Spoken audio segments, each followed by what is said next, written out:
You'll love this absolute annihilation. Although Bill Maher likes to portray himself as being a centrist, he can't help but show his ideologically driven side, especially if he's pressed on key topics, which he can't lie about. Megyn Kelly had him on her show and she raised the issue of the Hunter Biden laptop and how it has affected the results of the previous election, but Maher tried to shift the blame to the right by going into some absurd logical fallacies.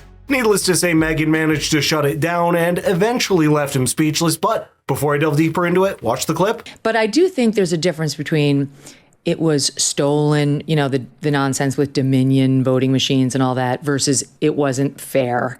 And what wasn't fair?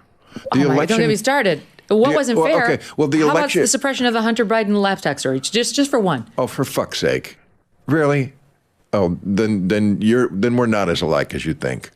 That's a stupid non-story. I mean, yes. Says who?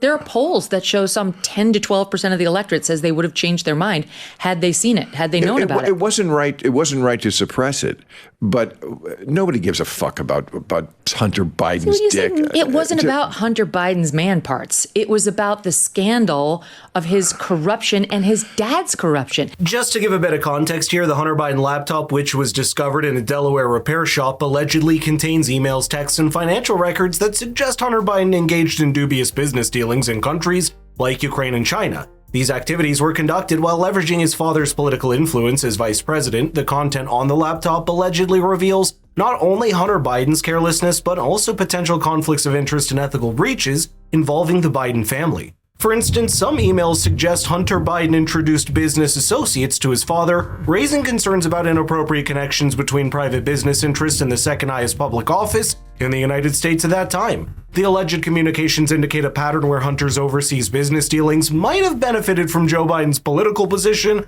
pointing to a broader network of corruption. By the way, do subscribe for more discussions like this. The controversy gained significant traction in conservative media, but faced substantial censorship on social media platforms like Twitter and Facebook. Just weeks before the 2020 election, major news outlets and social media companies restricted the distribution of the story, citing concerns over the authenticity of the laptop's contents and the potential for misinformation. Now, this decision sparked a heated debate over the potential impact on public opinion and election outcomes. Those on the left, of course, argued this censorship was necessary to prevent the spread of potential misinfo. But what's absurd is that the contents of the laptop were confirmed to be legit and were even used against Hunter in his recent trial in which he was found guilty. This unfair coverage clearly put Joe Biden in an unfavorable position because, according to a survey conducted by Technometrica Institute of Policy and Politics, quote, nearly 4 of 5 Americans who have been following the Hunter Biden laptop scandal believe that truthful coverage would have changed the outcome of the 2020 presidential election, according to a new poll. Bill has different priorities, however, which he shares in this next clip. And that's more important than what I was bringing up about not abiding by election results, not respecting what always made this country great, the peaceful transference of power. I don't disagree with you on that. You're not going to get me to say it was a great thing the way Trump behaved. I don't have to get you to disagree. You're obviously someone who looks at an elephant and a mouse and cannot tell which one is bigger. I disagree. I think I know. That's projection by you, because I look at Joe Biden. That's how I see you. Well, let's talk about why are you telling me this. I mean, this is just typical right-wing talking points.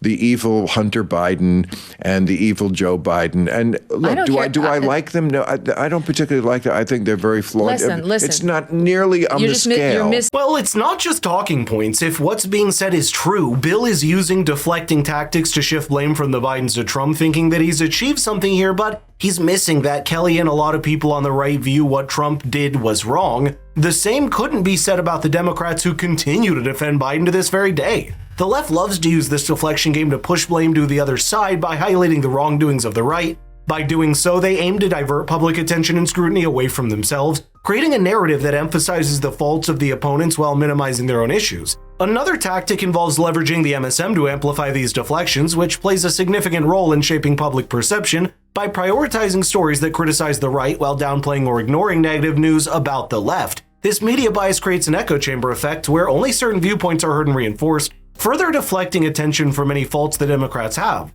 In addition to this approach being wrong, it's also unhealthy since it's led to a lack of accountability. Megyn points to other reasons why Biden is such a terrible candidate. Watch this next clip to see what she has to say. Hunter Biden just now on the laptop was brought up as evidence of how the election was not fair. He's not a reason necessarily to not vote for Joe Biden. The reason not to vote for Joe Biden is his policies. You're not woke. He's as woke, or at least his policies are, as they come. The open border bill? How could anybody vote for somebody who keeps this border open with the number of rapes and the number of murders and the numbers of crimes going on with these immigrants?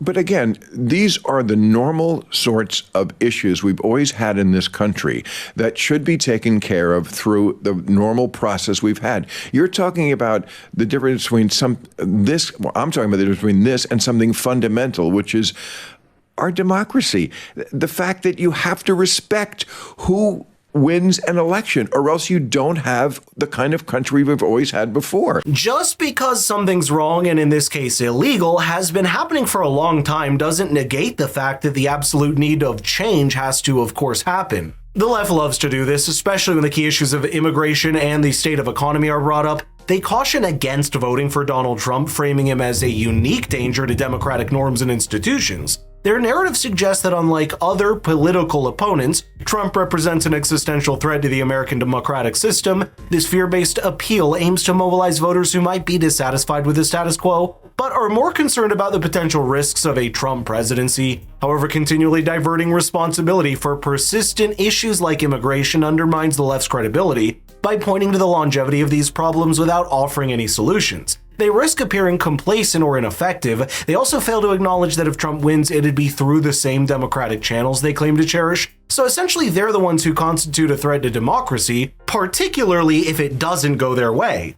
Megyn gives a clear example in this next clip. You keep saying sort of I'm nuts because I don't see the difference between the elephant and the mouse, and I'm telling you I identify them differently than you do. Hillary Clinton, of course, is the original election denier. I'm sure you voted for her in 2016. Well, she's not an election denier. She absolutely was the OG election denier.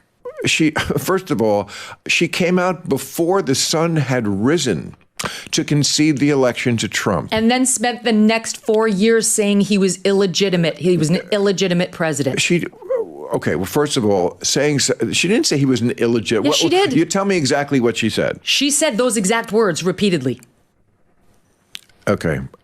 She conceded the election. Whether you're interpreting her disappointment at losing it as the same thing as Trump not conceding it, I don't know if that's where you're getting it from. But again, it's a tremendous false equivalency. That is hilarious and sad at the same time. The only false equivalencies I see here are made by Bill himself. He can't even defend his point, which he knows is wrong to its core. It's like saying you're sorry, but continuing to engage in the same act over and over again. During Donald Trump's presidency, Democrats frequently sought to undermine him. Labeling him an illegitimate president, this narrative began immediately after the 2016 election, largely due to allegations of Russian interference in addition to them conducting various meetings with the Trump campaign. The U.S. intelligence community concluded that Russia had attempted to influence the election, leading to widespread claims that Trump's victory was tainted. One example is that in the investigation led by Special Counsel Robert Mueller, which sought to determine the extent of Russian interference and any potential collusion with the Trump campaign, while the Mueller report did not establish a criminal conspiracy between Trump's campaign and Russia, an investigation's existence and the media coverage surrounding it perpetuated doubts about the legitimacy of his presidency. Another instance is the Democratic leader's rhetoric, for example, Representative John Lewis publicly declaring that he did not consider Trump a legitimate president, citing Russian interference as a primary reason.